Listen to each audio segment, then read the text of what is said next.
Are you kidding? Oh my god. And the stream deck broke. Okay, cool. Give me a second, guys.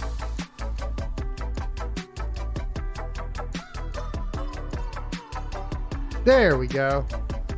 All right.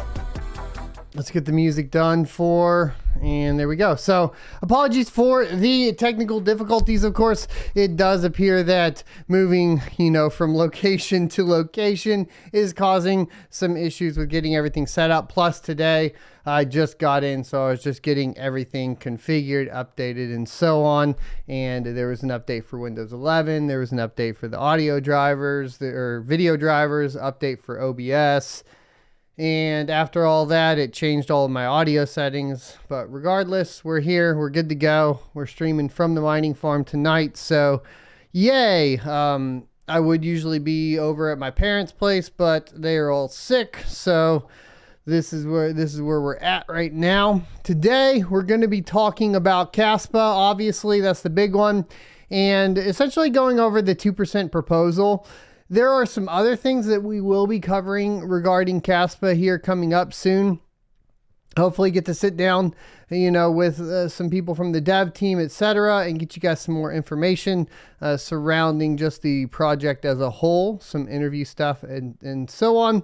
Other than that, today, of course, we do have to talk about the SEC and the proposal from Michael Saylor, essentially to shut down XRP, Ethereum, Solana, and so on. Of course, in conjunction with that, we saw essentially the SEC come out and say the Ethereum is a security, and that is basically provided, or basically that is because of the actual merge, and the essentially the portion specifically that they point out is the fact that you are unable to withdraw your stake. Now, of course, what that ended up doing here is basically, apparently what it looks like is pushing forward the timeline for the Shanghai update on Ethereum, meaning, obviously, as you guys may or may not know, Shanghai is the proposed fork update that would unlock withdrawals for Ethereum.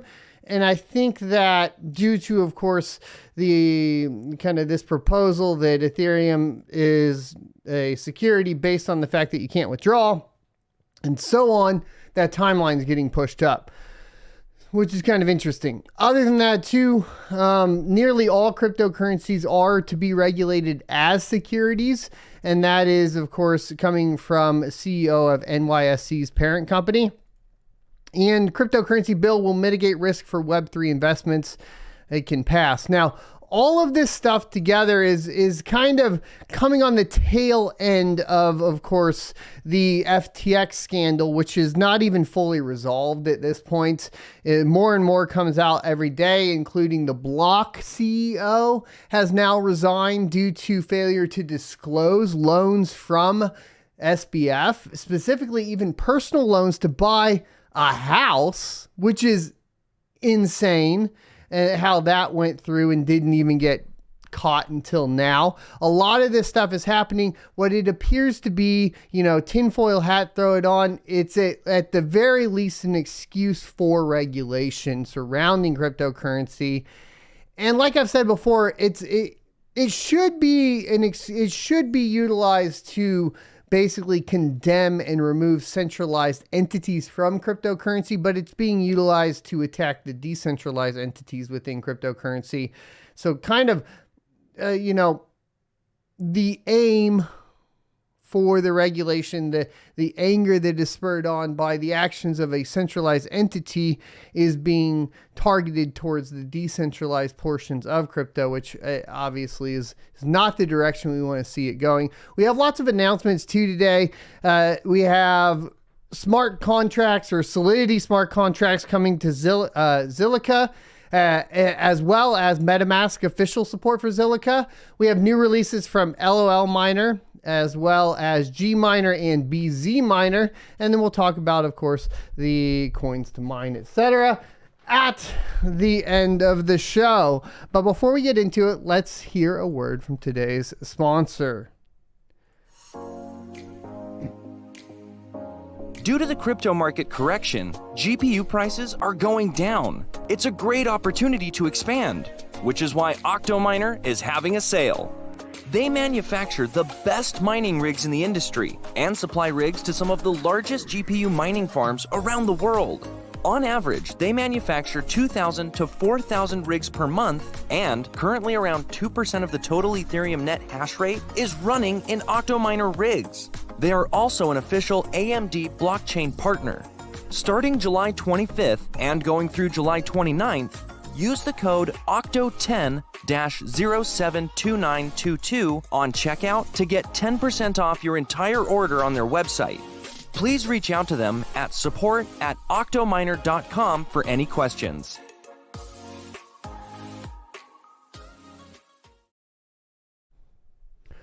All right, so there seems to be kind of an ugly trend surrounding cryptocurrency where even if you post a pretty innocuous title like Kaspa proposes mining tax, it's considered fudding, or if on some terms or from some people, it's considered the exact opposite. It's a little silly. As somebody that's been doing this on YouTube for a long time, I report on the projects and what's happening. I will give you my opinion on them. Obviously, that's what I do. I do have those biases and I do make them clear when I think that something isn't following the fundamentals of cryptocurrency, etc. But the assumptions are a little ridiculous. And on top of that, like if you're just a blind shill for a particular coin, it doesn't really matter what it is. It could even be Bitcoin. Just realize that your particular opinion is blinded, right? You have a one-track mind and you just consider that anything that could possibly like attack your coin is negative, and that's not necessarily what's happening every single time. And all this news surrounding Kaspa as far as a mining tax is coming from the community developers, and this isn't coming from like some sort of assumption or anything like that. It's literally just clipped straight out of Discord and reported on. That's it. So if you want to blame anybody for generating FUD surrounding this, you can go blame the community developer here. Okay, that's it. The opinion of the miners will matter.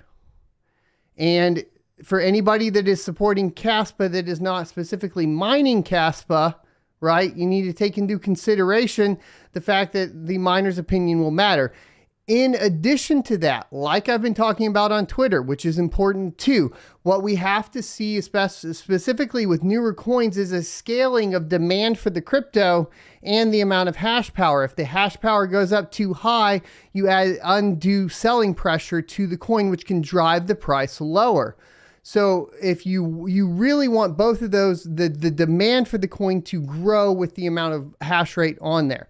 Now, in the past, what we've seen, of course, is that as hash rate grows with Bitcoin or any other cryptocurrency that's proof of work, typically the interest within that and the price goes up. However, that was kind of the old guard, right? Right now, we're in kind of an odd time because that has not been specifically true as we've seen with Bitcoin, where here over the past year, we've seen the hash rate continue to rise and the price continue to decline. So due to, of course, the global macroeconomics, etc., things aren't exactly playing out exactly like you would predict from the past. Remember, history doesn't necessarily repeat, however, it does rhyme. So there are definitely things we can learn from the past, but don't always just assume them as fact right off the bat, especially if you're considering and investing in any of this stuff. Now, obviously, that's not financial advice. It's just to put out as many disclaimers as possible. Now, in the case of Kaspa, back on the 29th of November, and everybody's asking me to talk about this, there was an initial proposal from Tim, who is a community dev, and it was on the Discord. Now, afterwards, and everything got reset again. Afterwards, what we ended up with was basically a Reddit thread, and then we have new screenshots here as well, and some discussion. So let's talk about this historically so you know what happened, what the proposal was, and why miners were upset, right? So it is known the Kaspa project is not provided with any external funding, but relies on community funding instead. Now, I have a couple questions in regard to this that I'm going to be talking to them about because I'm not necessarily sure this is completely accurate. And we'll talk about that actually here specifically when we get to the wiki, but that aside. However, all our previous rounds of development fundraising have always been closed for the most part by the efforts of just a few people. The community is grateful to its whales for this absolutely invaluable early support, but the project continues to evolve. Funds are needed to implement DAG-Knight smart contracts, integrate with the hardware wallet, pass the Howey test, ensure payment for hosting infrastructure elements, website, web wallet, and KDX and their updates, and other online subsystems of the project. Yet to come bounty program rewarding the initiatives of the community members, etc. Therefore, a mechanism is needed to ensure a more predictable and expectable flow of finance. To this end, it is proposed to do the following: post on the project website and all suitable controlled resources, wiki, Discord, Telegram, Reddit, etc., the following appeal to the owners and developers of miners, Stratum proxies, and Caspa pools.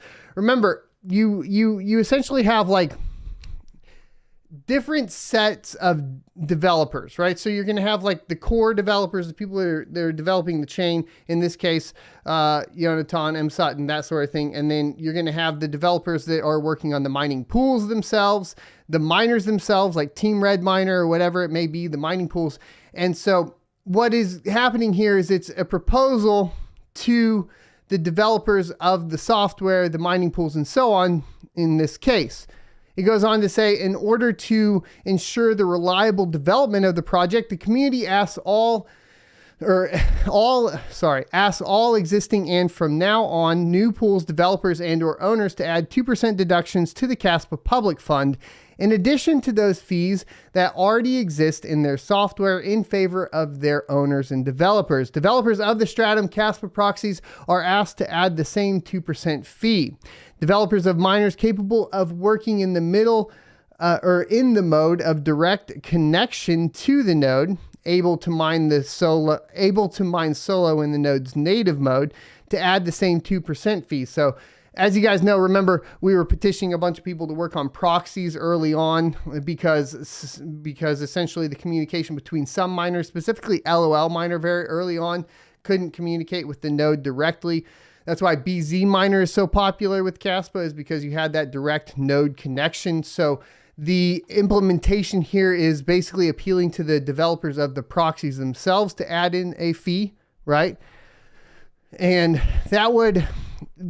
I do have a couple questions surrounding that because you could end up double dipping on accident because you could end up essentially, if you had a pool op utilizing one of the open source proxies, and then they implement a fee on their end as well, you could end up basically double dipping on the fee.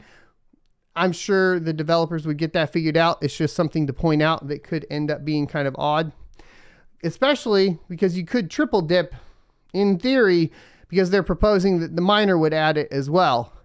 So kind of funny here. If you were worst case, if everything wasn't like verified and checked up on, you could end up in a position here as it was originally announced, not with just a 2% fee, but essentially a 6% fee, because you could have it built into the miner, which is sending to the dev fund, and then the proxy sending to the dev fund, and then the mining pool sending to the dev fund, totaling up, you triple, 2 times 3, you end up with 6%.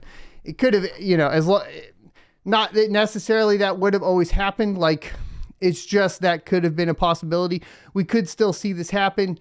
Look, nobody appeared to be happy about this from the mining perspective on Reddit, specifically because of this particular statement, which was make these commissions obligatory. So that meant non-disableable without rebuilding the code, so as not to pose a moral problem for people to choose between helping the project and receiving a small additional personal benefit. I don't think this would have worked at all. Like I said, for the previous problems, if I understand correctly, like I was stating, if you're building it into the proxy, building it into the pool, building it into the, into the miner, then you have 3 different parts there. It doesn't seem like it would make a ton of sense there. I did want to shout out Stephen Cook for the $100 super chat. Holy crap, man. Thank you, good sir. That is invaluable. So thank you. Anyways, and we'll try to save, like, super chats at the end are great too, because I always want to try to respond to them, by the way. But obviously that was amazing. It's awesome. So, this one's kind of, like I said, I think that this proposal was not fully thought out and it was revised. Okay. So the revision is obviously important to bring up so that you understand where we're at right now. This was on December 6th. So earlier this week, I believe that would have been like Wednesday. Tim said, as seemingly most of the community thinks the obligatory fee requirement goes against the project philosophy, here's the new version of the proposal. So, he goes on to say, it is known the Caspa project is not provided with external funding, blah, blah, blah. Same thing, right? And so all the beginning part here is pretty much the same. And but the proposal was edited, right? So it says, in order to ensure the sustainable development of the project, the community asks all existing and henceforth new developers and or pool owners to provide their users a way to deduct a certain percentage of mining revenues to the Caspa Public Development Fund, in addition to those fees that already exist in their software for the benefit of their owners and developers. For example, by providing 2 different ports for mining, with and without an additional commission. Developers of Stratum Caspa proxies and of those miners that can work in the mode of a direct connection to a node, i.e. capable of mining solo in a node native mode, are asked to add the way to enable the same kind of additional fee through the proxy miner command line parameters, only for such a native solo mode in case of the mining software. Set the minimum recommended commission level to 0.4%. The ability to choose between several fee levels or set an arbitrary level is warmly welcome. Pools and miners that will implement such a commission are to be marked as recommended in the information materials of the Caspa community. Consider this appeal as an official request from the Caspa community to the owners and developers of pools, miners, and proxy software, and ask them to implement the relevant functionality as soon as possible, given the rapidly progressive decrease in the block reward in Caspa. And that's an interesting point. A lot of times we can also start to gather kind of additional information here, where the worries are and so on as we move through it. And a decrease in block reward is really interesting to bring up in this particular case as I see it. So with this current proposal, it's like nothing is really set in stone. And in addition to that, you would have the ability as a miner to choose whether or not you decide to basically donate to a community fund, in which case I think that's super awesome. Here's part of the problem that's going to get really interesting though as well. The fees we're moving into FPGA, right? And there's going to be, from a mining perspective for Caspa, there's going to be a few hurdles for miners in general. And it's all surrounding fees. Because if you go look at something like Team Red Miner, right, which is starting to support essentially FPGAs on Caspa, what you see is a 10% fee. So between like the 10% fee there plus the fee you pay on the pool plus the developer fee, you really are getting close to essentially, labor taxes within the US before you even get to taxes on like actual like real world fiat taxes. You're already getting dug into pretty deep, close to like that 15% mark before you even get past that. Now, as a miner moving into FPGAs, what's your job? Get off your butt and figure out how to get a bit stream, right? And figure out how you're going to get that done at a lower percentage rate. It's just important to note that when you are mining, to start taking into account and adding up all of these fees that start to get added in, especially with the way this is proposed, there is potential for fees to be added into 3 different areas. And if you aren't careful, you could end up paying, triple the fees that you actually anticipated to pay. Let's say one pool adds in a 1%, and then the miner adds in a 2% dev fee, and then the Stratum adds in like a 0.5% dev fee, but you think you're just paying the 0.4% one time, but in reality, you're paying 2.5%, and you're trying to figure out why your profitability is off. Well, it's going to be extremely hard to vet all that sort of thing, right? So just make sure that you're paying attention. I think that's the biggest thing to come out of this really is the importance to paying attention to the fees, where they're coming from and where they're coming out from, and making sure that you are not basically putting yourself in a bad position because you weren't paying attention to it in the first place. So do I think, right, in its current proposal form, that the Caspa mining tax is detrimental to the project? No, not at all, right? Do I think it exposes some really interesting talking points? Yes. What is the main talking point here that I want to get out here eventually is going to be surrounding external funding and so on, and that primarily, which I really got to dig into, and I'm still working on all the research, but the FAQ did handle a lot, is kind of this weird relationship that Caspa has with VCs. Now, a huge shout out to Voscoin. He briefly mentioned it in his overview of Caspa when he was talking about mining. And I was like, well, hold on. Caspa was a fair launch, I wasn't really aware of what was going on with this VC funding stuff, right? So long story short, I suppose, is that in the initial days of Caspa, or pre-Caspa, actually, there was a funding round for VCs that put in roughly $8 million to develop essentially optical proof of work ASICs for what was going to be Caspa at the time. The oddity here is that there's essentially two companies that are mentioned here. One is Polychain, and actually you can go check out down in the description below and go through all this and dig through it. I think there's still some questions that I need to answer, but you had two entities. You had Polychain and DAG Labs. DAG Labs, it's important to note, was actually started by Jonathan Sampolinsky, who is the primary dev. He started DAG Labs, and DAG Labs was a for-profit entity that is now defunct. So it has gone under. Total, and I don't know what kind of mining equipment they purchased, so here's where things get a little murky.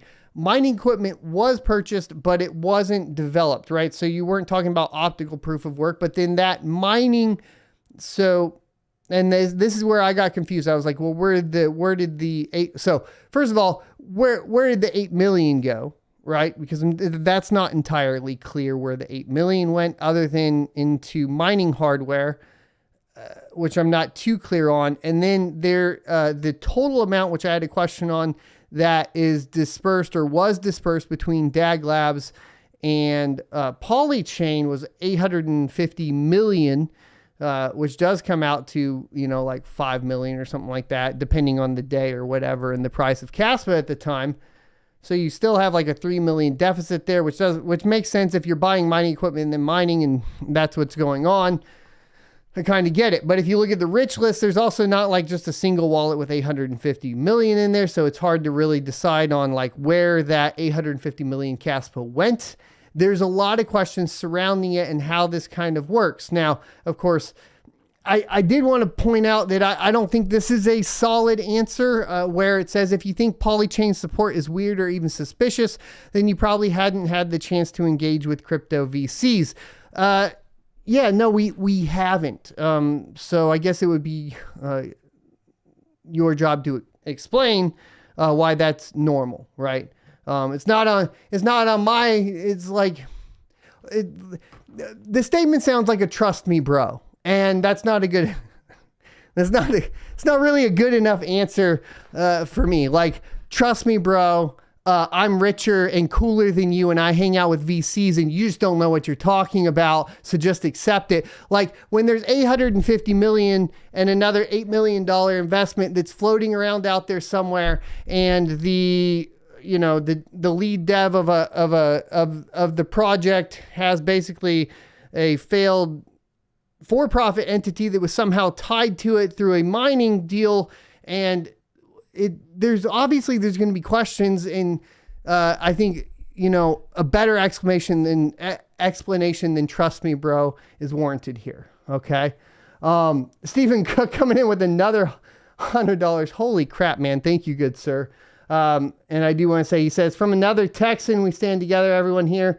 I know you got a few extra dollars. Can we help this man get an Xmas done in one day? Thanks, man. I hope you guys are going to have a good Christmas. So I'd like to hear your thoughts and opinions. I'd like you to go read the wiki. I'd like you to really kind of let me know if you have some more resources that we can dig into. When I dug into like DAG Labs and so on, I did see that it was like defunct. It was founded by, the developer. There is other ties to Genesis Mining. All of it seems to be extremely transparent, except for like, I guess I'm a little confused on where the funds went, right?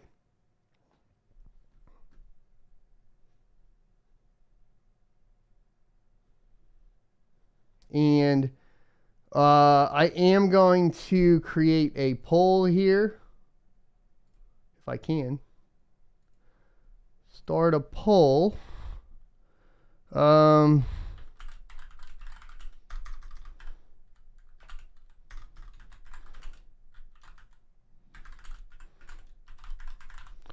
curious how many of you guys knew about the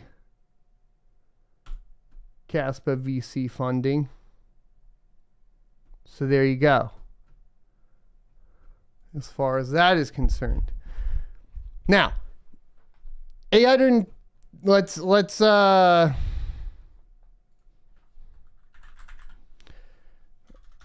if you do coin market cap,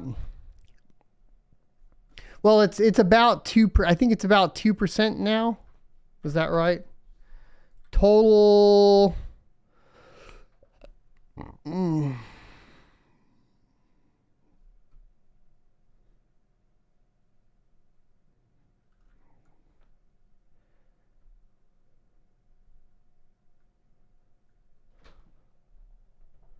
So max supply, 28 million.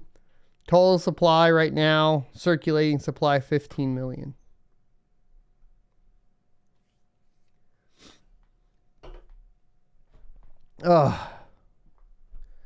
And then as far as I do see, and Const, I'll go ahead and, he says there's no VC funding for Kaspa. Specifically, that's what's discussed here in particular. Specifically says polychain support of this weird or even suspicious, then you haven't had a chance to engage with crypto VCs. VCs standing for, VC support.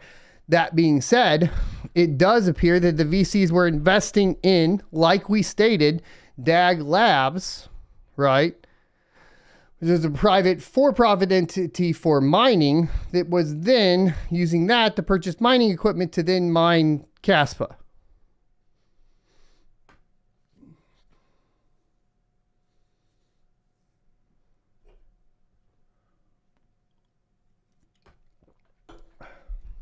All right.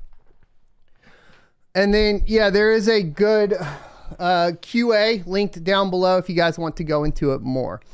Let's move into Michael Saylor, who obviously is a Bitcoin maximalist.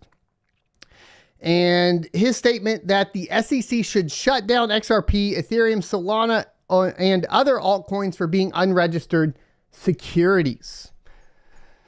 Bitcoin firebrand Michael Saylor says the U.S. Securities and Exchange Commission would be right to shut down essentially all altcoins, which he says are being sold as unregistered securities. In a new interview on the PDB podcast, the former chief executive of MicroStrategy says that many altcoins, especially leading smart contract platform Ethereum, are committing securities fraud.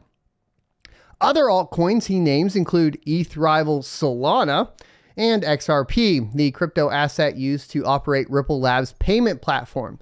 Quote, Ripple is an unregistered security. It's pretty obvious. It's a company. The company owns a bunch of XRP. They sell it to the general public, but then they never took the company public, and there's no disclosures. So the SEC's position is you're selling an unregistered security. It's a crypto token. Just like how Ethereum is an unregistered security, it's controlled by a few people in the Ethereum Foundation and consensus. Just like FTT token and just like Solana, they're all unregistered securities. In December of 2020, the SEC sued Ripple Labs under allegations that the company was selling XRP as an unregistered security. The case is still ongoing, but Saylor says that the SEC should shut down all of them rather than just target XRP. Now, we did have precedent set here with, of course, the library token recently. They did lose in their case with the SEC, and as far as I can tell, precedent does set for XRP to be deemed a security. And do I agree with Saylor for the most part on all altcoins? I would say in general, yes, because if you're targeting, of course, Ethereum, pretty clearly looks like a security, especially without the ability to withdraw right now, as stated by the SEC. And like, obviously XRP is in that bag. We have a few things to kind of talk about here because it gets really, really interesting from the perspective of the individual. So I think I've said this before, like you can like call a spade, but don't take away my spade, right? And what I mean by that is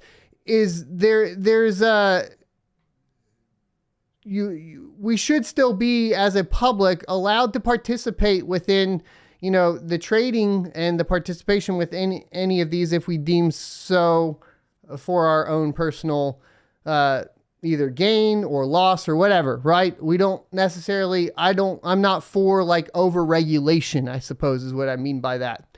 But that doesn't mean that you don't ignore, that doesn't mean that you don't call it the spade, right? Call a security a security.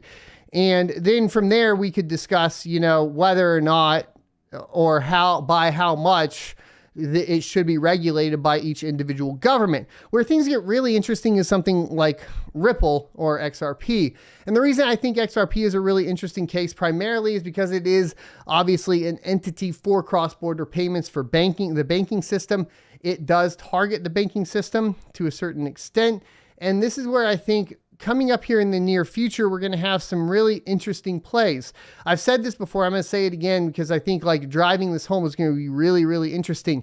We have two paths set out ahead of us in general, right? And that is going to be moving towards more centralization or moving towards more decentralization. These are this is basically, are you going to be more centralized or less centralized, right? Are you going to be decentralized or centralized? Those are the two paths, and it's hitting right now primarily within the financial sector, right?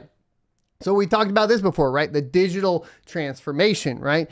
And we've kind of started the digital transformation already, moving like e-commerce, everything moving online, that sort of thing, our social networks, how we communicate, everything is shifted and changed in the digital era. The last piece kind of left is the financial portion to be moved over. Now, that doesn't mean necessarily everything's doomed, right, for, traditional digital infrastructure. Like as you see now, a majority of it moved to like the centralization, right? What we see is larger and larger companies kind of merging and acquiring all of the digital resources, right? Your Amazon, your Google, and so on. So the fear would be that we move more towards centralization and move away from decentralization if you are fundamentally aligned with the Bitcoin white paper, traditional, basically crypto values from the very onset of crypto, kind of being spurred on by the 2008 housing crisis. And we're going to get to see how all that plays out. In fact, like right now would be, I think if you are a crypto enthusiast, this would be the most exciting time to be alive because you're going to get to witness firsthand how this plays out. So when I talk about centralization, the biggest thing that we have to worry about, in my humble opinion, is central bank digital currencies or CBDCs. Now, there's been implementation in testnets and kind of betas in China already. There is talk of it, of course, in the UK, where they've basically said they're going to copy what China is doing, move it into the UK. They've even stated to the extent that they want to add in the things like the social credit scores, etc.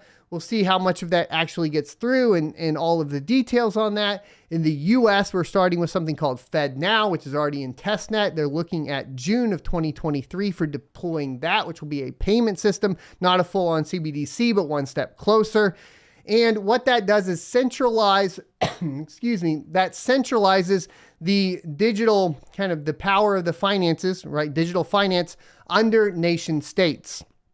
Right now, kind of the system works in a way where you still have kind of the printing of the money, the creation, the making of the money under the nation states, and then the disbursement of the money from banks. But if we centralize further, we'll essentially end up with a position where the federal government is not only making the money, but is also distributing the money, which means you take out an entire industry, the banking industry, out of the equation. You don't necessarily want that, right, as a citizen. So when we're talking about the battle between decentralization and centralization, and especially as it pertains to XRP, which is really interesting, is that you end up really like philosophically thinking, well, you want the banks to succeed to a certain extent, because if they don't succeed, then you get one step closer to this kind of full-on centralized dystopia, potentially, right? So I think how this ends up playing out, like the frontline defense to CBDCs will be the banking system. Sal1 coming in with a $100 super chat. Thank you, good sir. Says, Merry Christmas. Keep doing what you're doing.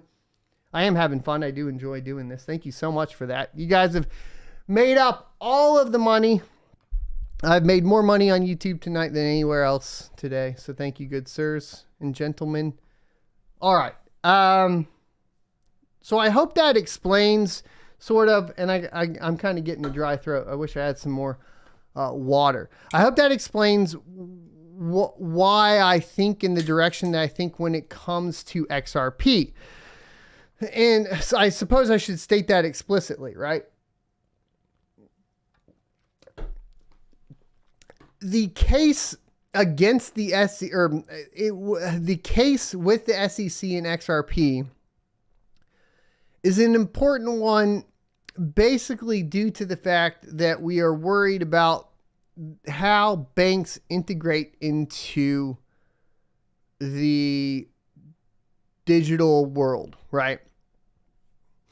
Because right now you're kind of in a position where banks have, if you go full decentralization, banks are obsolete. If you go full centralization, banks are obsolete, right? Like that's banks, no matter what in the future, the way it appears, banks cease to exist. I think eventually, given enough time with the onset of blockchain in general, whether it moves more towards centralization or decentralization, banks cease to exist because either they're not needed because everybody is transacting peer-to-peer without the interference of banks or governments, or of course the government takes full control of all of it. So the first industry to die, the first thing that will die in this digital transformation will be banks. The question will be, how much of a buffer do banks give to the rights of the individuals when we start seeing an onslaught of regulation on cryptocurrency, specifically as it pertains to decentralized, transparent blockchains, right? Like, what kind of buffer does the banking system give to that? And does XRP end up playing a role there? And these are the questions that I have when I get into it philosophically, right? And it gets really, really interesting because as we see, more and more regulation is on the way, and nearly all cryptocurrencies will be regulated as securities, according to CEO of NYSE's parent company. The head of NYSE, parent company Intercontinental Exchange Inc., ICE, reportedly says that the collapse of the FTX exchange will likely have an enduring effect on the crypto market, or on how the crypto market will be regulated. Now, I feel like that's a duh, right? That's obviously FTX, and the failure of FTX will directly impact how the crypto market will be regulated. The careful thing to put into context here is what the actual target of the regulation will be, right? So in my opinion, right, I think the target of the regulation is misplaced on the cryptocurrencies and blockchain itself, and not placed on these centralized entities that have been brokering between different currencies, right? So what I mean by that is I think we need stronger regulations surrounding things like Coinbase, Crypto.com, FTX, Binance, these centralized entities. I think that there should be no case in which you are a private centralized entity that sells their own token, right? That's the sort of regulation I would think would be common sense regulation. Like I've said before, the interaction between centralization and decentralization, or the interaction between a centralized exchange and the individual, should purely be for the regulated participation within the fiat currency you wish to participate in, based on the society rules that you decide to adhere to. So what I mean by that is that as long as it floats in this digital world, right, it should remain outside of regulation. Now, I realize that this has never actually played out. This argument is actually pretty old when it comes to the digital transformation. We could go back to the 90s and talk about the cypherpunks. We could talk about encryption, email encryption, how they utilized utilized terrorism and, the Middle East to scare everybody into basically giving up their right to privacy, and then poof, all the right to privacy is gone, and anybody that brings it up is basically sent to Russia. That is essentially how that ended up playing out, and that is probably how it ends up playing out with digital currency, if we're being completely honest. But in an ideal world, I think that's where it's supposed to sit, right? And I hope that is where it goes. But once you get out of the digital world, right? We get out of the digital world. We have our financial freedom within that digital world. We want to participate within a society that is still based around a fiat currency. I understand there being rules and regulations surrounding your transfer into that society from the digital world to participate within it. And that is where the centralized exchange right now can be utilized as a service and be regulated by whatever governments are currently in charge of that society, right? So that's kind of my argument surrounding centralized exchanges, where regulation should be targeted, and so on. We could, of course, argue that people need protection from investing within, potential scams and so on. But if your system to get essentially cryptocurrency into the digital world is difficult in the first place as far as regulation goes, and get it back out, then I don't think that regulating within it is as necessary to protect the individual within whatever particular society, right? So what I mean by that is the barrier to entry into, digital finance in general is typically at a slightly higher level. Especially if you want to start participating in things where you're going to get rugged or whatever else might be there. And so I would assume that the IQ level to get to there would be a little bit higher than, say, somebody just buying some Bitcoin on PayPal or Coinbase or whatever, right? And holding it there, because by and large, that's what you end up with. I'm saying once you get into DeFi and private keys, I think that there is a little bit more of an understanding of how it all functions. But I'd like to hear your thoughts and opinions, of course, in the comment section, and let me know. Let's get into this some more, though. FTX filed for bankruptcy last month. Of course, we know that. The company's founder and former CEO, Sam Bankman-Fried, is facing accusations of committing fraud, including using customers' money to fund trading firm Alameda Research. And Sprecher said during a Goldman Sachs Group Financial Services conference that they're going to be regulated and dealt like securities. And so what does that mean? It means more transparency. It means segregated client funds.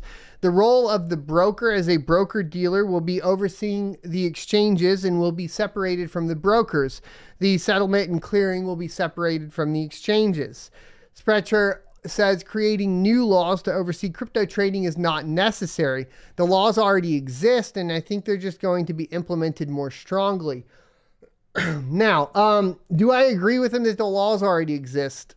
Sort of. Yes. However, the tools to enforce the laws do not exist and are, to my knowledge, pretty near impossible to actually develop, at least at this time. So the law can exist, but without the ability to enforce said law, it's kind of a moot point. And in the case of like cryptocurrency, especially once you start getting into DeFi, etc., yes, at the point of centralized exchange where you can pull out, right, you could have regulation. But outside of that, within like the digital wild west of cryptocurrency, there are not tools available to implement any sort of enforcement of these proposed regulations or laws that already exist. Bitcoin advocate and former MicroStrategy CEO Michael Saylor echoes the view that many altcoins are securities in an interview with the PBD podcast. And we already talked about that one. Now, cryptocurrency bill will mitigate key risks for Web3 investors if it can pass. And we're going to go ahead and take a look at this and see what is in the bill.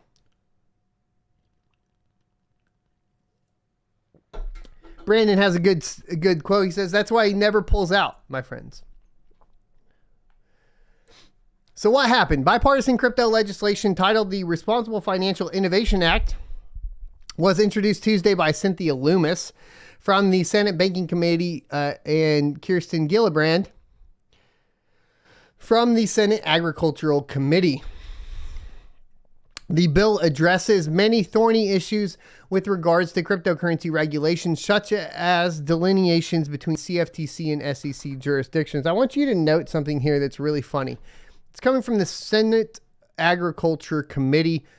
It's kind of one of those weird things. Why do, ATF with alcohol, tobacco, and firearms? What does firearms have to do with alcohol and tobacco? Why are those three lumped in together? Why is cryptocurrency being lumped into agriculture? Well, pay attention to why, right?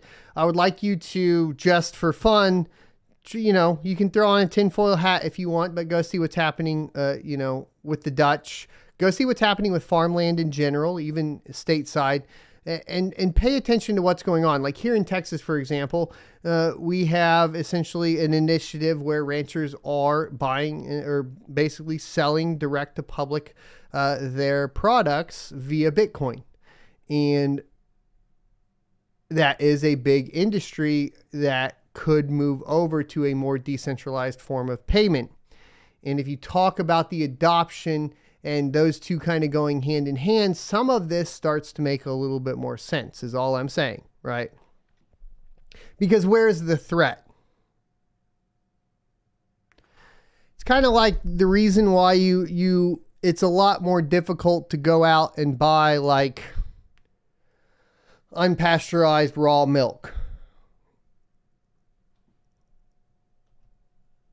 The bill addresses many thorny issues with regards to cryptocurrency regulations, such as delineates between CFTC and SEC jurisdictions, stablecoin collateralization requirements, and the treatment of digital assets for tax purposes. The goal of the bill is to generate more flexibility, innovation, consumer protection, and transparency while providing more certainty and clarity to the growing digital assets industry. So you need to know who these people are, by the way, and then try to decide if they're compromised in any form or fashion and what they align with and so on. You have U.S. Senator Cynthia Loomis, Republican of Wyoming. You have, did I say that right? U.S. Senator Kirsten Gillibrand, Democrat, New York. You have Gary Gensler, who is obviously the chairman of the SEC and running dirty deals with FTX.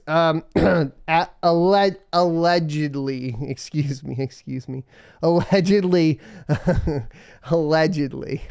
Rostin Benham, the chief of the CFTC, and Dennis Keller, the co-founder Better Markets, and served on Biden's transition team. Context: the cryptocurrency industry has long asked for more regulatory clarity, especially in terms of the projects, which projects fall under SEC jurisdiction as securities and those that are part of the CFTC's jurisdiction as commodities. The SEC oversees all securities activities with the exception of derivatives, contracts that track commodities based on old case law, and the Howey test. However, as this new technology is taken off, most tokens do not fall neatly into a security or commodity bucket, leading to many different interpretations and projects who want to stay in the US spending a lot of compliance and legal resources and expenses. To date, the only tokens that have been effectively deemed commodities are Bitcoin and arguably Ether, which obviously, no. Ether arguably now, according to the SEC, specifically citing one of the reasons being inability to withdraw, which may be, like we said, with the Shanghai update being moved forward to 2023 next year, could be alleviated. But the primary thing that they stated there was the inability to withdraw did make it a security. And then we'll have to see how they handle the other reasons surrounding proof of stake, which is basically purchasing it and putting it in a node and locking it up with the intention or the promise of the developers actually doing something, right? So it doesn't pass the Howey test, essentially is what I'm saying. So specifically, the bill offers a modified version of the Digital Commodity Exchange Act. And I want to say thanks for the $20 super chat from Matt K. I'll get to your question in the Q&A, if you don't mind. But super thanks for that. So the bill appears to make the CFTC the default primary spot market regulator for the cryptocurrency industry and arguably give the CFTC a larger group of token projects to oversee, arguably taking power from the SEC. And this has been one really interesting thing that has been going on within these organizations that you need to pay attention to, because originally, like, the idea was, well, the CFTC doesn't have the capabilities to regulate to the extent that the SEC does. And so a lot of crypto proponents, right, a lot of advocates would say, well, we want the CFTC to govern the cryptocurrency industry because of its inability, essentially, at the end of the day, to effectively regulate the industry. And here's where things get a little interesting. The fight between the CFTC and the SEC has actually been that of funding recently. So when you pay attention, so when you start to read about like whether or not like it's going to go under the CFTC or the SEC, realize that there's lobbying between these two groups essentially because there is additional funding that the federal government will provide to either organization to regulate, right? So the CFTC is fighting actually extremely hard right now to get jurisdiction essentially over cryptocurrency, get the regulatory power over cryptocurrency because they want to increase their funding. And with the increase of funding, of course, would become more regulation. They would promise more regulation and such for cryptocurrency, provided they got the amount of funding that they needed. So really, from the perspective of like what's actually going on is that the CFTC is trying to increase their funding, right? I don't think that, essentially, I think like the CFTC initially, if grabbing regulation, would be slow to act surrounding cryptocurrency, but eventually would build itself up through funding from the federal government, the additional funding, to regulate it more stringently over time. And I think that that is the ploy that they're working on here. So it's not all cut and dry, right? There's a lot of stuff going on in the background there. The bill introduces new language and definitions. And, oh, by the way, sources, I don't have the direct source for that right now, but we already did cover this earlier this year, which was basically during the Biden's digital currency proposal, or what do you call it? Oh, man. Why am I forgetting the name of it? The executive action. Anyways, in that, as part of that, the CFTC was saying, well, if this is going to be the case, we need more funding, right? So already the CFTC has said, if we regulate cryptocurrency, we need more money. That's already been stated by them. That's where I get this from, right? So executive order, though. Thank you, Balu. I don't know why I'm blanking there. Specifically, it coins the term ancillary asset, which is a token provided to a purchaser under an investment contract that is not inherently a security. The legislation grants the CFTC exclusive spot market jurisdiction over all fungible assets which are not securities, including ancillary assets.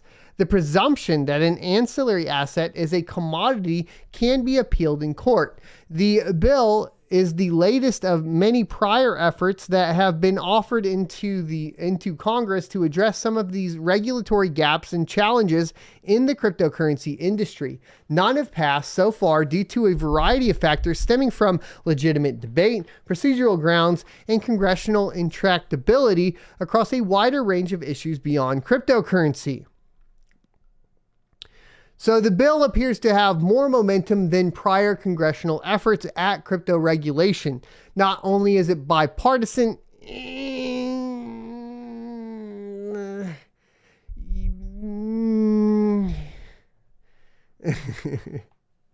It appears the bill was shared with at least some relevant federal agencies that gave feedback prior to submission. These efforts already give it a step up from prior efforts such as the Token Taxonomy Act, originally introduced in 2019 and then reintroduced by Representative Warren Davidson, Republican of Ohio, in May of 2021. As the name suggests, the Token Taxonomy Act tried to provide a clear definition of a token that would be exempt from securities law. The bill did not pass and received some criticism about being written too ambiguously and leaving too much up to the SEC interpretation. At that time, members of the Senate also questioned if this kind of bill was necessary. Still, the long legislative process makes it unlikely that the bill will pass this year, as there will be time for the industry to comment over the next 6 months, and the bill will continue to be refined. It is expected that the bipartisan legislation will go through the Senate's Banking, Agriculture, Intelligence, and Banking committees, and then the equivalent committees in the House. Under these committees, the bill may move forward as a whole or in different parts.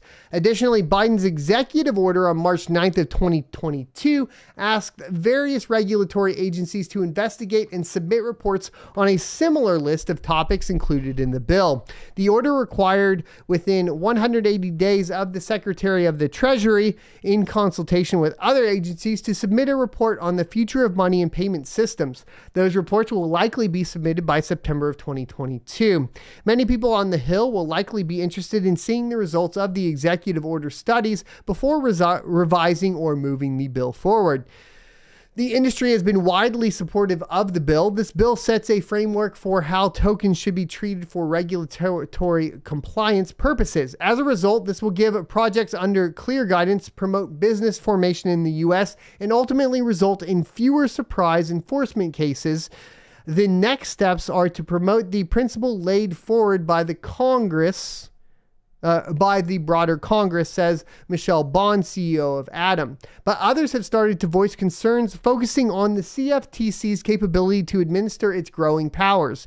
Dennis Keller, a co-founder of Better Markets, a prominent financial reform advocacy group, and who served on President Joe Biden's transition team, said that handing crypto regulation to the CFTC is a deliberate attempt to shove responsibility onto the agency that Congress has left without resources for years. He said in the legislation, in effect, legislation in effect deregulates crypto because the CFTC isn't equipped to regulate the complex and fast-growing sector. The CFTC is the smallest financial regulator with the smallest budget, he said. We already covered this. But Wall Street and its allies in Congress have made sure that the CFTC has been chronically underfunded for years, making it impossible for the CFTC to even fulfill its current responsibilities. Conversely, in May 2022, the SEC announced the allocation of 20 additional positions to the unit responsible for protecting investors in crypto markets and from cyber-related threats. The newly renamed Crypto Assets and Cyber Unit, formerly known as the Cyber Unit, in the Division of Enforcement will grow to 50 dedicated positions. It is also worth remembering that unlike the SEC, the CFTC does not have the same investor protection mandate.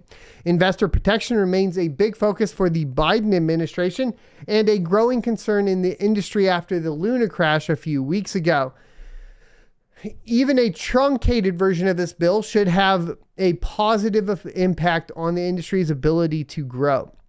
As written, cryptocurrency projects that are responsibly set up and legally compliant will benefit from the additional regulatory clarity. The bill should also have a calming effect on investors' fears regarding a regulatory clampdown on certain projects. Projects not yet sufficiently decentralized would be required to file minimum disclosures with the SEC. That will be less burdensome than current procedures, but still helpful to investors. Once the project becomes fully decentralized, those reporting requirements would end and compliance costs reduced. My question, of course, would be like, what makes it fully decentralized in the terms of regulation, right? Like what constitutes full decentralization?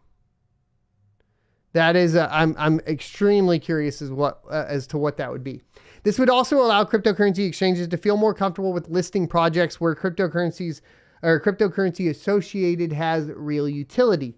Cryptocurrency exchanges currently put a lot of resource into conducting token reviews, comparing tokens against the Howey test to try and determine if they feel comfortable listing. Exchanges are also currently in a catch-22 where the SEC has said some are listing many tokens that are unregistered securities and the exchange should be registered as a broker-dealer, but it remains a question if the SEC and FINRA will even approve an application to be a cryptocurrency-related broker-dealer. Still, the cryptocurrency projects that offer digital assets that provides holders with debt or equity or create rights for profits or other financial interest in a business entity would still themselves need to register and be regulated with the SEC. This still would be helpful to investors because it makes it more clear which projects are embracing regulation and which are trying to avoid regulation and putting consumers at risk. Now, obviously, if we go with the fundamentals of cryptocurrency, just to be clear, avoiding regulation or a third party is not necessarily a negative fundamentally within cryptocurrency. In fact, like that would be one of the tenets of cryptocurrency, which would be the being able to transact peer-to-peer without the interference of a government body, right? Or a bank, a third party. It's interesting. I want to say thanks to Raven Boy Crypto for the $50 super chat. Happy holidays to you as well, my good man. And I hope you are enjoying your December and your holidays. So obviously, like, we're going to have to move some of these to the next show. So I'm going to wrap. We're going to blow through this really, really quickly because we only have about another 15 minutes. But don't worry.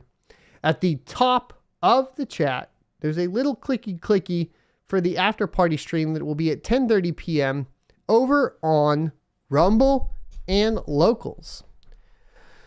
It's free to become a member over at Locals and watch, so please do so. And then hopefully we can also have some time to play some video games. We'll be talking about stuff that we cannot talk about over here, including a ton of tinfoil hat goodies for you guys. So definitely check it out.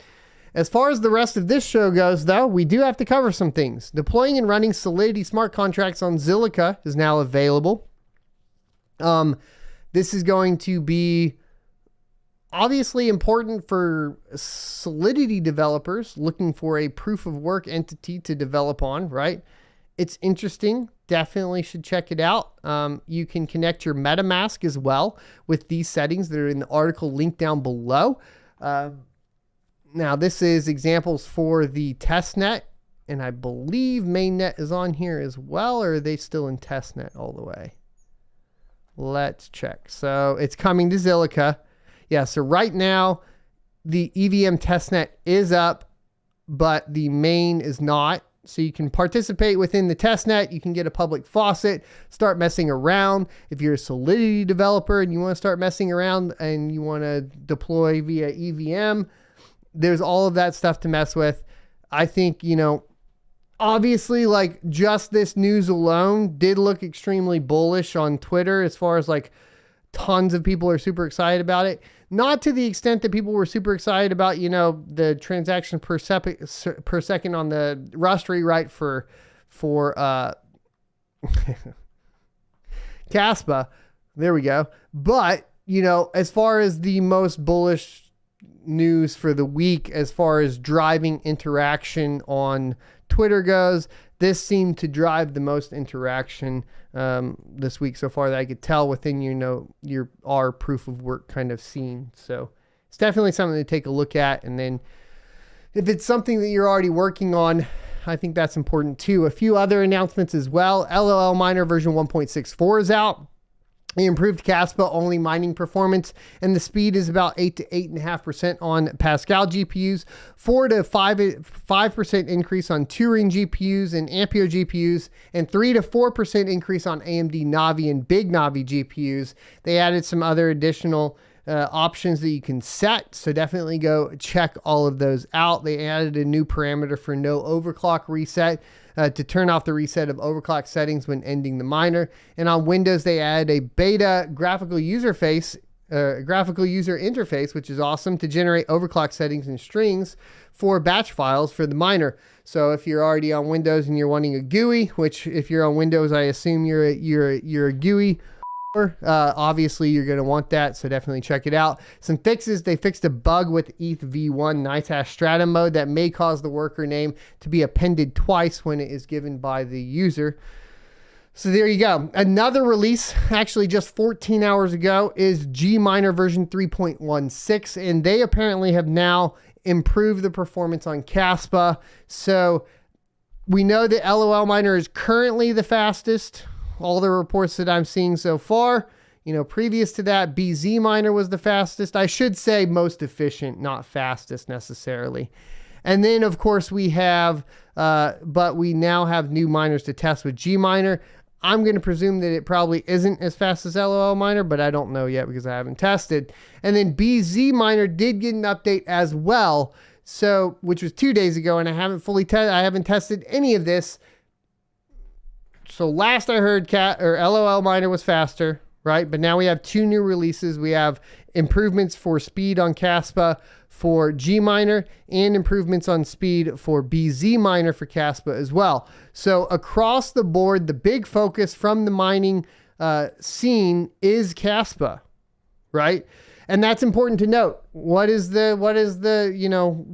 inspires adoption in a bear market a lot of times does end up being mining, right?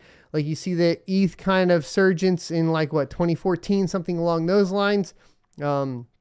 Kind of still remained to be ETH, past the 2018 phase, where you still had miner participation. You still had development of miners during those times for those algorithms.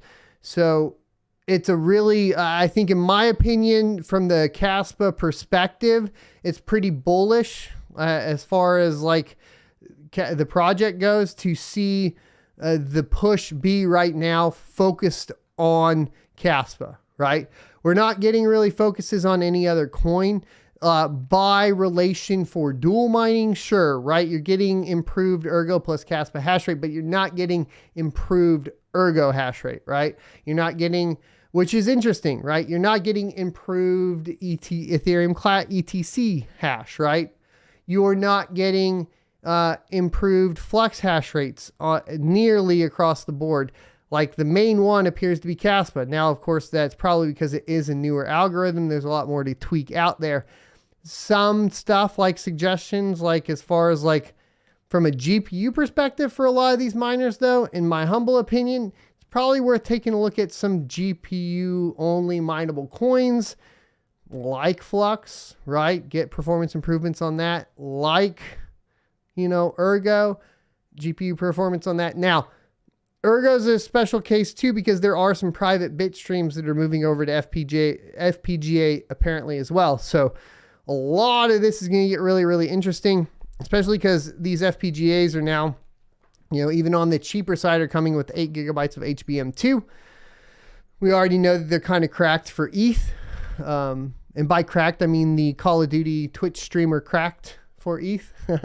And they are pretty cracked for Kaspa, So, but also I had the dual meaning for that too. There you go. So mining profitability or lack thereof, as far as what to mine is considered on the adjusted RTX 30, or excuse me, some cough.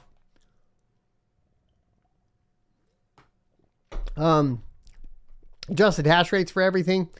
Even Kaspa, which I plugged in to be its most efficient on the 3090, isn't up here. Everything's in the negative after 10 cents a kilowatt hour, right? So we're not really seeing anything abnormal here, but the profitability on Kaspa, technically, I guess on a 3090 at 10 cents a kilowatt hour, you still are making a penny a day. If you are lucky enough to tune everything in even more, which I think you can now get the 3090 even more efficient. I'll have to roll back and check. Maybe we'll check that this weekend during one of our streams over on Rumble, and we'll kind of go from there. As far as hash rate goes, Bitcoin's only up 0.03% over the past 7 days. It's sitting at 273 exahash a second. It has recovered that kind of 20 exahash that it lost for a second. If we look at some of the Ethereum Classic stuff, we're sitting at 137 terahash a second. It's down 3.37 over the past 7 days. If we take a look at Flux, it's down 5.65% over the past 7 days and is sitting at, well, it says network hash rate at 6.45 mega solutions a second. So 15% unknown. I'm not sure exactly what that's about necessarily. If we take a look at Ergo, we're sitting at 26 terahash a second. Definitely kind of dropping off some more. It is starting to look pretty spiky, probably due to just the way the difficulty works. It's just a faster version of what it used to be, really. So it's down 2.3% over the past 7 days. And then, of course, the talking point of the day, Kaspa. It's up 2.71% over the past 7 days and is sitting at 343 terahash a second on the pools. And it is up to 446 terahash a second on the just overall. Now, of course, a lot of people solo mine, including myself. So keep that in mind when you're looking at Kaspa. Now, another big one that people have been taking into account, of course, has been Radiant, which is up 70% right now in price over the past 7 days. Huge pump, as well as a huge pump in hash rate up to 79 terahash a second. This one's looking pretty good right now for GPUs because technically there is a private bit stream out, but as far as I can tell, not a lot of people have access to it, if anybody. And, you know, the thing is like, I get that there's like fear around FPGAs, but it should be noted that the quantities of FPGAs are extremely low. We're talking about like full-on shipments, you know, where maybe once a quarter you get 300 to 500 units tops, right? So it's not like you have the same availability that you do when you're talking about an ASIC or even like obviously even a GPU or a CPU, right?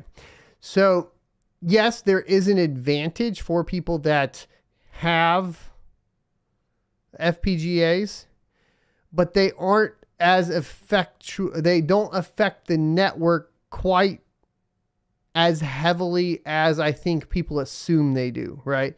So it's just something to take into account. It's not like the end all be all. The other note that's important is this Osprey unit that's been being like pushed and people are talking about a lot, frankly, is, how do I put it? Is not an ASIC, right? So the way it's working is there's essentially 3 FPGA boards that are put into like essentially an enclosure with a custom control board and firmware on it. So, true ASICs probably way further off than anybody could really anticipate right now. Biggest threat, FPGA on both Radiant and Kaspa right now. However, the amount of availability, just to give you an idea, like I said, you're talking about 300 to 500 units. Really, you're only talking about 100 to 200 ASICs being able to be built every quarter or so, as far as I can tell right now. Now that's stateside and what I've heard from like essentially suppliers. So, are you at an advantage if you're able to get your hands on one? Yes. Is it so much that no GPU can survive on either one of the networks once a farm starts deploying them? No. So just trying to give you guys an idea of like how all that is currently functioning. I do think that eventually you will see full-on ASICs on Kaspa. That's the natural flow. But what is being advertised as ASICs right now is not like true ASICs. It's not like a bunch of ASIC chips on a single board and then multiple boards being thrown in. It's not like a S19 or something like that. So I don't think that there's nothing to fear but fear itself, my friends. Anyways, that's it. as far as that goes. All the explanations as far as I can, everything I'm learning and up to learning so far as I try to enter in this new kind of realm that I'm unfamiliar with. The Antminer KA3 is the most profitable ASIC at $54.49 a day on Kadena. The Antminer K7 is sitting at $28.52 a day on CKB, and the Antminer L7 is sitting at $21.40 a day on NiceHash, really just about $15 a day on Doge. Of course, you can merge mine, so that's an important point. Scrolling down from there, though, we do want to look at the Antminer S19 Pro, which is actually in profit. So if you take a look at Digibyte at 10 cents a kilowatt hour, it's 89 cents a day.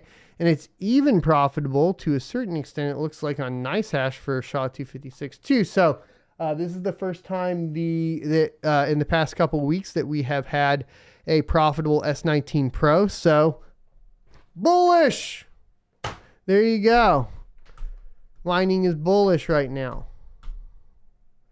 We are going to cover a couple more topics that we skipped earlier over on the other channel, including but not limited to BlackRock saying we are going to be hitting a recession unlike any other. And of course, the Block CEO resigning after failure to disclose loans from Bankman-Fried's Alameda. If you have any questions, please ask them now. Remember, super chats are never required. Always appreciate them first to be answered. However, I am going to push you guys over for this in just a second because we have 2 minutes. So I wanted to get to one question. Matt K said, I built a Caspa node using your guide and set up a Stratum mining with LOL miner version 1.4. Over 2 days, you had nothing, but a solo on Hero miners, you hit 3 blocks over 2 days. Is that just bad luck, or could the config be wrong somehow? At this point, I'd have to look at versioning, but I know that updating the node and stuff is going to be part of that. In addition to that, I didn't have a lot of luck with LOL miner and running that version. And I think even in the guide, I mentioned that. And I went over, both ways of doing it, but I suggested just using, BZ miner and mining directly to the node. I still think that's the better way to do it. Of course, luck is going to play a factor in all of that. So, there's that to take into account. Now, it's also important to note that when you solo mine on a pool, you're not really solo mining because you're not adding additional nodes to the network. So the way it works is you're still just connecting to one node that all the solo miners are connecting to. Only difference is when the reward comes, it just goes to a single person instead of being dispersed out from there. Detroit says, Ask Tech, does that mean you can reprogram the OSMI to run anything else the FPGAs are running on? Technically, yes, you could. Or you could just pull the boards out, right? Gandalf says, Ask Tech, have you had any chance to hook up the watt meter to the X5? I have not. I really haven't.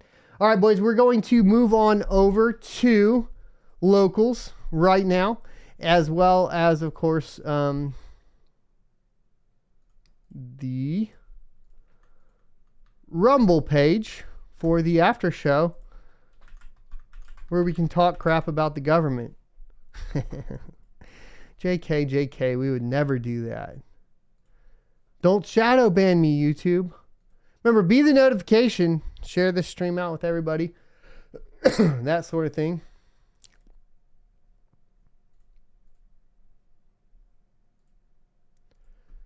And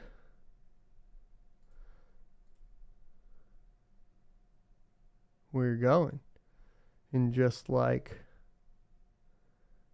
podcast stream. Boom, boom, boom, boom. And I will see you guys next Tuesday. Oh. Did I do this already? Sometimes things are more difficult than you initially anticipated. But that's okay. That's life. We can talk about it more over there. Thanks for all the support, guys.